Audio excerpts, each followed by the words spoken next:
We went to Uganda, where AIDS has ravaged the country, killing more than 1 million people, and where Dr. Peter Mugeni, a pioneer against AIDS, told us how grateful he is to Americans for saving his fellow Ugandans. We thank sincerely the American people. They are the people who are saving lives. They are the people who can be proud that lives are being saved on this continent. President Bush created a program in 2004 with the bipartisan backing of Congress. Last year, Congress raised the funding to about $7 billion a year for the next 5 years. You've called this the greatest aid effort in modern times. Absolutely. There has never been a rescue mission, a mission of mercy of this magnitude that has produced such magnanimous results. He told us Africans now see America differently. The impression that people in Africa have of America is that America is no longer the world's policeman. It is now Africa's friend. What an image. And how about this image? All of these exuberant-looking children, every one of them has HIV or AIDS. They would all be dead or dying if it weren't for America. Now they're alive and thriving. Viola is 13. Her mother died of AIDS, and she was dying from it too, until she began taking those drugs provided by the United States. We met Viola at her home, where she lives with her aunt. That's a lot of pills to swallow at once. I take them every day. And you never forget? I can't forget. What would happen if you forgot to take your pills? I think I can die. Viola will be fine, but Dr. Sabrina Kitaka, the pediatrician, remembers all the children who died before America came to the rescue 6 years ago. She had 2,000 children who needed life-saving drugs, but only enough pills to treat 30 of them.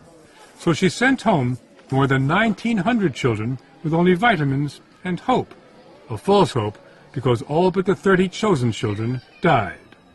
You were, in fact, playing God. But we had no choice. No choice because she had no pills. Ed Bradley saw that when he came here 10 years ago and talked to Dr. Mugeni when the situation looked hopeless. In bed after bed, Dr. Mugeni showed us patient after patient who couldn't afford drugs either to fight the virus or the diseases it brings. This man had arrived at the hospital 2 weeks earlier. What would that cost to give him the drugs, other patients, the drugs that they need? $600 per month. And a man like this, how much would he make a month? Maybe $5, $10 per month. Even after pooling their resources, his family didn't have the money for treatments. They decided to take him home to die. But today, generic drugs have made AIDS pills much cheaper. Treating one patient for a year used to cost more than $7,000.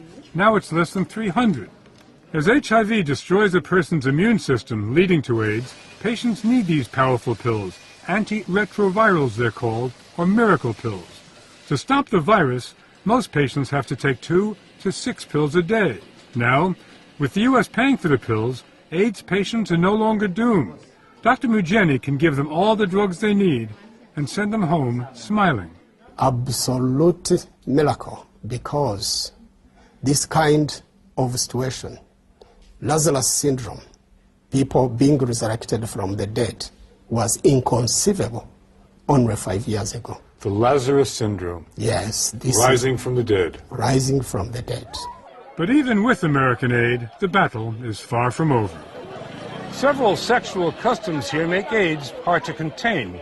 Polygamy is accepted in much of Uganda, and infidelity is so widespread that the main chain of transmission is someone having sex outside of marriage and transmitting it to their spouse. And then there are the sugar daddies. That's what Ugandans call rich old men with young mistresses, passing it on to a new generation. It is such a problem that there are even billboards discouraging it. For example, would you let this man be with your teenage daughter? So why are you with his? Prostitutes still find plenty of customers in Kampala, even though half of the women are infected. 100,000 children alive in Uganda today got HIV/AIDS from their mothers, either at birth or from breast milk. And thousands of adults are still dying of AIDS, because like Dan and Gobi, they didn't get treatment in time. Ngobi is 35 and probably won't see 36. He's racked by waves of pain and just sits or sleeps in his hut, waiting to die. Some people come when it's too late, and even with the antiretroviral drugs, you may not rescue them. Come here. Just then, a natty young gentleman caught my eye. Hello? Hello? Do you know anything about this fellow here? He says he's called Michael. Michael? Hello, Michael. Does he have AIDS? Yes, he does. But the American program will save his life. Yes, and that, as a pediatrician, is my joy, to see every single child grow up to full capacity and be a responsible citizen of this nation. This little fellow could be an old man one day. And he'll have to change his suit, but other than that, he'll be just the same. Exactly, yeah. America, thank you so much. A Ugandan singer named Supercharger wrote a song thanking America because he has AIDS, and pills supplied by America are keeping him alive. He's paid, partly with American AIDS money, to teach children how to avoid AIDS, while he entertains them. Uganda's campaign to stop the spread of AIDS is called ABC. A for abstinence, B for be faithful to your partner, and C for condoms. But lately, the government has stressed abstinence and fidelity, with condoms running a distant third. It's a fallback position. A fallback. That's how Uganda's President Yoweri Museveni refers to condoms. It's better than being sick. But you think condoms are a last resort? Certainly they're a last resort in our culture. But in case you can't abstain, you can't be faithful, then go for the fallback position. In this country, which is 80% Christian, the priests and the president sing the same song. Abstinence for singles, fidelity for married couples, and condoms for those who can't measure up. When HIV/AIDS comes, we can defeat it with a magic bullet called abstinence and faithfulness in marriage. Pastor Martin Simba, the Ugandan evangelical, tries to sell abstinence to tough customers, students on the campus of Makerere University. The U.S. is spending $17 million a year in Uganda for abstinence programs alone, but it's not working. The AIDS rate is inching back up, above 6%, because now that AIDS is no longer a death sentence, people are getting more careless about spreading it.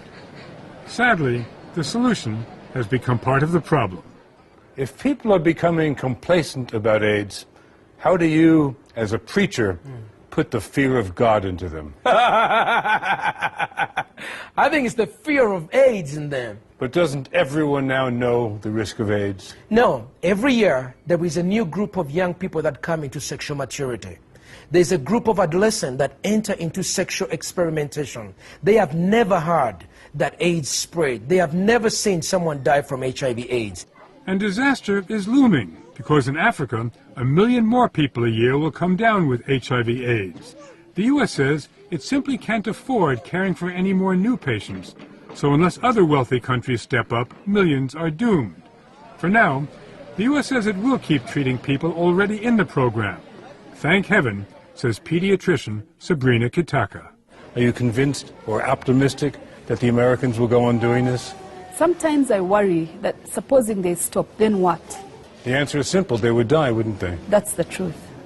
And what would all our efforts have come to zero?